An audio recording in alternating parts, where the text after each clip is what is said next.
The envelope was cream-colored, thick, expensive. It slid across the table toward me like a quiet insult. No one spoke. Forks paused mid-air. My wife didn't look at me. She studied the edge of her wine glass as if it held answers she didn't want to hear. I remember thinking how heavy paper can feel when it carries intent. My brother-in-law cleared his throat. The sound was rehearsed, polite, corporate. "This is just a formality," he said. I nodded. Simple men nod. They smile when they're confused. They wait for instructions. Inside, something cold adjusted its grip. The dining room smelled like truffle oil and ambition. Their house always did. Polished marble, soft lighting, the quiet confidence of people who believed money was inherited, not earned. I had come in my old coat, the one with the frayed cuff, on purpose. I could feel their eyes on it, measuring, calculating how much respect fabric was worth. The envelope waited. My wife finally looked up. Her eyes were gentle. That was the worst part. "You don't have to read it now," she said softly.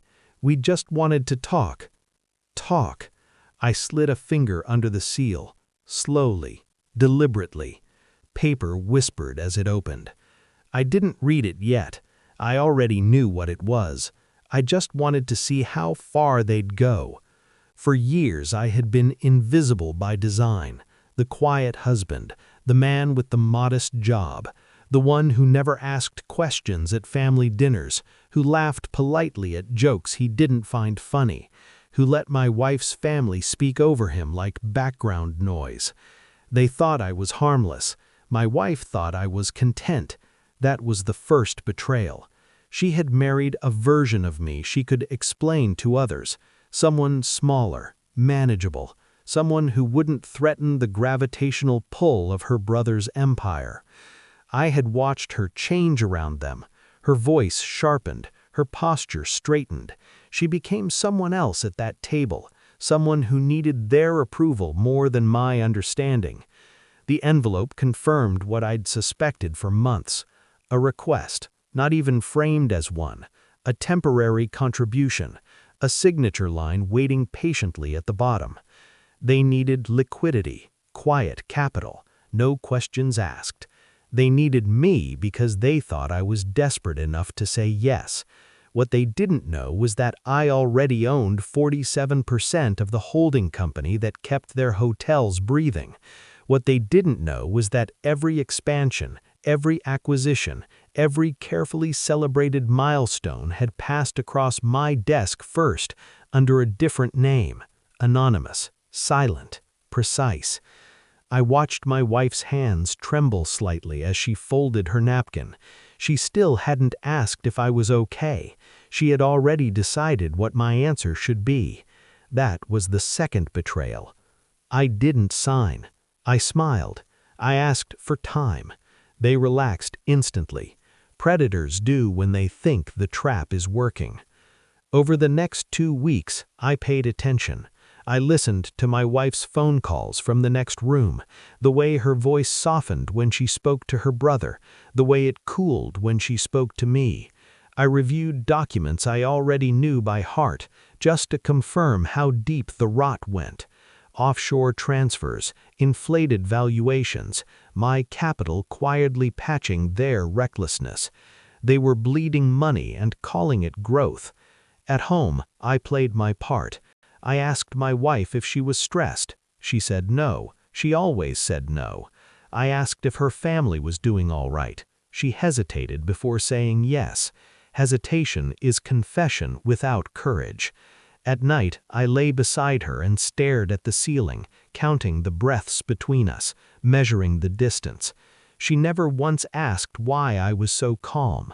She never wondered how a simple man slept so soundly with so much pressure around him. I scheduled a board meeting under my alias, emergency session. I requested updated projections, independent audits. Then, I waited. Patience has always been my sharpest tool. The reports arrived on a Thursday morning. They were worse than expected: mismanagement, concealed losses, personal expenses buried under corporate language. I closed my laptop and felt nothing. That evening, I placed the envelope back on the dining table at home. My wife noticed it immediately. "You've been thinking about it?" she asked. I nodded.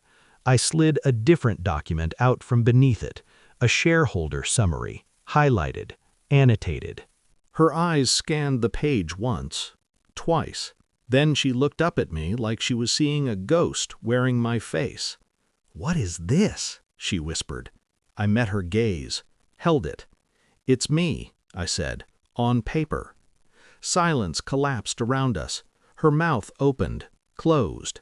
The truth doesn't rush, it waits. The next family dinner was quieter. I arrived in the same coat. They smiled the same smiles. I let them talk about expansion, about loyalty, about how family supports family. Then I stood. I placed copies of the audit reports on the table, one by one, like dealing cards. I didn't raise my voice. "I won't be signing," I said, "but I will be restructuring." Confusion, then fear. My brother-in-law's face drained of color as recognition dawned. My wife stared at her hands. "I've already assumed control," I continued, "effective immediately. No threats, no anger, just fact." I watched their world tilt, watched power slip from fingers that had never learned how to hold it properly. When I turned to my wife, my voice softened, not with love, but with finality. "You never asked who I was," I said. "You only decided who I should be." I left alone. The night air felt clean, honest. I didn't feel victorious. I felt precise. Somewhere behind me, a family was learning the cost of assumption, of underestimation, of mistaking silence for weakness. I walked without looking back. Power doesn't announce itself. It waits, and then it moves.